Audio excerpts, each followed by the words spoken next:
1, and it's Train Spotting Tips, Take 1, version 1. Let's see how this goes. That actually makes my face look a lot nicer. Alrighty, hello there guys. Welcome to the YouTube video here on the channel. My name's Emily, also known as the Northern Princess. So today I'm making a little bit of a vlog about train spotting. Now that we're allowed to go out a bit more with lockdown, I'm going to be doing a little bit of train spotting over the coming days and weeks. And I just wanted to give you guys who potentially are new to the hobby or may find it from my channel just a few little tips and tricks on staying safe and not getting in trouble. Alrighty, let's review the notes. This is bright. So a lot of these are really common sense. Don't trespass on the railways. I know that is such, what I always say is behave like a passenger, and be as courteous as possible. So always, don't go beyond the yellow lines. Or a lot of UK platforms have signs saying passengers not permitted beyond this point. Guess what? Don't go beyond that point. For me, that's a really big thing, because currently on the UK, so the way the railways operate is as soon as someone's seen on the tracks, they have to stop all the trains because they don't want you to get hit by said train. Oh, you know better, I hear you cry. I 100% understand that some people understand the railways and think, oh, but if I'm standing over in this bush, it won't affect anything. Just don't risk it. Is it really worth a picture from an angle? That's probably not going to be that great anyway, of some train that you could probably get a really nice picture of from a platform or from behind the fence. That's my take on that. So just don't do it. As train spotters, train spotters have a very, I don't want to say have a poor reputation, but some railway staff do treat them as though they're a chore. They're not, because realistically, we have no business being there, unless if they're paying passengers. You go, I'm getting on a train in half an hour. But again, that's just, don't stick your tongue out of it. That's just a bit, but it's just what a lot of this I say is very common sense, and just act courteously. At the end of the day, contrary to popular belief, stations are not public property. They're owned by a company called Network Rail, which arguably is itself owned by the government. But at the end of the day, they are private property, and you have no right to be there other than implied permission through it being a station. Please don't take this as legal advice. I'm just trying to add a bit of common sense to things. So don't climb or interfere with railway equipment. Again, signalling equipment is incredibly expensive. It breaks, trains can't run. And I mean, a Class 9, a 225 set on the East Coast during normal time will have, say, 500 people on it on a busy day. Again, was it really worth that photo or that special angle? I don't really think it was. Don't obstruct signs. So I'll be covering signage on platforms to give you a better understanding of what those are in another video. But there are a lot of signs and signals that drivers look out for to understand where to stop, or whether they have the permission to proceed, etc. So don't obstruct those, because stop markers, most drivers will know where to stop, but they're there for a reason. So don't obstruct them. Always sort of leave a bit of a gap so that any driver approaching can sight your signs and signals from as far away as possible. Right, where anything rail related, a certain railway YouTuber from Blackpool I don't want to say this because I've not seen the video in a long while, but he either had a high-vis vest on or had one draped over his tripod on his camera when he was filming at a station. Don't do it. So, once again, as a train spotter, I know how to look up for, if someone comes up and goes, hey, do you know when the next train is, and go, it is due in 2 minutes off that platform. Because I can look at the likes of real-time trains and other information that I'm aware of. All open source, and I'll share that in another video. But don't do anything to appear official. And you know, giving things like platform, advice on things like that, like timings, etc.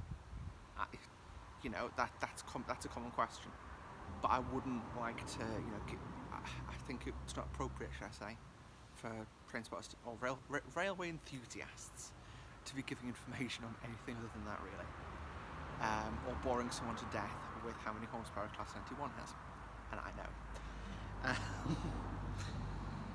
Avoid peak times. That's something that, again, I think most people don't think about. Because obviously peak times, yes and no. Morning peak, I don't know anyone who wants to be train spotting at the station between 7:30 and 9 a.m. But something I'm actually guilty of this. I used to train spot when I left work, and I'd leave work about 4, get to the station about 5:15. Now I usually train spot from Manners, which is a fairly dead station, but which is the least used station in town, Jeff Marshall has confirmed it. But it is really important to make sure the stations are as unoccupied as possible, especially at the moment due to current world events, i.e. COVID-19.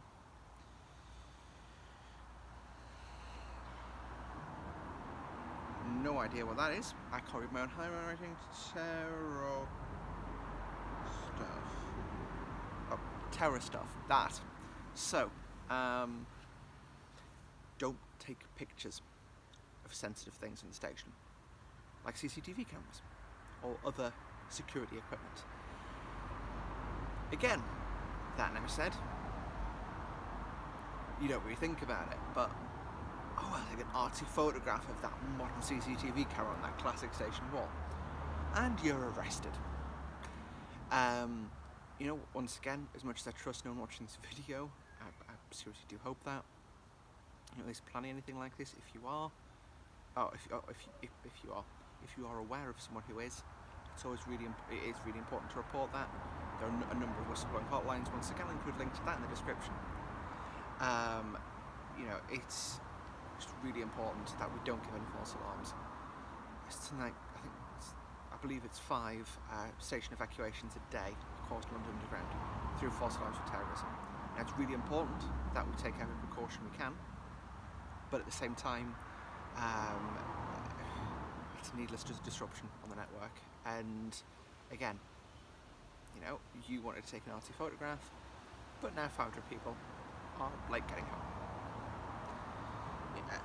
Unfortunately, this is an area where actions very much do have consequences. Don't use flash guns. Obviously, drivers are are medically screened to ensure that they shouldn't be photosensitive. However, especially at night, driving through dark countryside, you build up night vision. Someone then shoots a flash gun in your eyes. You're approaching a station platform, and you're blinded, basically. If you've ever